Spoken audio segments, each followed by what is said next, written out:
Hello viewers, welcome to film cube Telugu YouTube channel. Big boss Telugu season 9 day 7 ఎపిసోడ్లో ఏం జరిగిందో చూద్దాం. భరణికి బంపర్ ఆఫర్, పర్మనెంట్ ఓనర్గా ఛాన్స్, గేమ్లో ఎత్తి కుదేసిన కండల వీరుడు. బిగ్ బాస్ హౌస్లో లెక్కలు మార్చే సమయం ఆసన్నమైంది.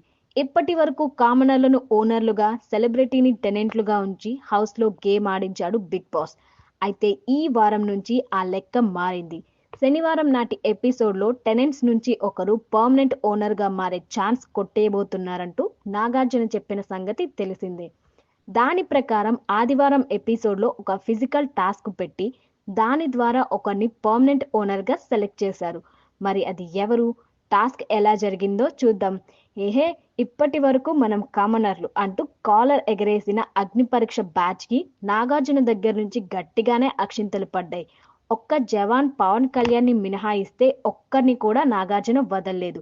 నిన్నటి ఎపిసోడ్లో హరీష్ని అయితే గుండంకుల్, ఆడంగోలు అనే డైలాగులపై ఉత్తి కారేశారు నాగార్జున. ఇక ఈ రోజు ఎపిసోడ్లో మర్యాద మనీష్, ప్రియా ఇద్దరికీ కోటింగ్ పడింది. సృష్టి వర్మ యాపిల్ అడిగితే ఇవ్వలేని మీరు రాము రాథోడ్కి అరటి పళ్ళు ఎలా ఇచ్చారు, ఇదేనా మీ ఈక్వాలిటీ అంటూ నాగ్ ఫైర్ అయ్యారు. లేదు సార్, మర్చిపోయాను అంటూ ప్రియా చెప్తే, నువ్వు డాక్టర్వే కదా, మతిమరుపు కోసం ఏమైనా మందులుంటే వేసుకో అంటూ నాగ్ కౌంటర్లు వేశారు. ఇక సండే కావడంతో మిరాయ్ మూవీ టీం ప్రమోషన్స్ కోసం వచ్చింది. హీరో తేజ సజ్జా, హీరోయిన్ రితికా నాయక్ ఇద్దరితో కలిసి హౌస్మేట్స్ కాసేపు సరదాగా గేమ్ ఆడారు. ఆ తర్వాత అసలు సిసల్ మ్యాటర్ గురించి నాగ్ చెప్పారు.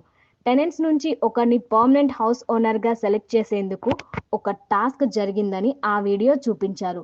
2 టీంలుగా డివైడ్ చేసి టెనెంట్స్ నుంచి పర్మనెంట్ ఓనర్ అయ్యేందుకు కేవలం ఒక్కరికే ఛాన్స్ ఉంది. ఆ ఒక్కరిని సెలెక్ట్ చేసేందుకు టెనెంట్స్ 9 మంది 2 టీములుగా డివైడ్ అవ్వమని బిగ్ బాస్ చెప్పాడు. నలుగురు చెప్పిన 2 టీంలుగా ఉండాలని, ఏ టీంలోనూ సభ్యుడు కాని ఆ ఒక్కరు సంచాలక్గా ఉంటారు, అలానే ఓనర్ అయ్యే అవకాశాన్ని కోల్పోతారు అంటూ బిగ్ బాస్ అనౌన్స్ చేశాడు. దీంతో రెడ్ టీంలో భరణి, రాము రాథోడ్, సృష్టి వర్మ, తనుజ ఉన్నారు.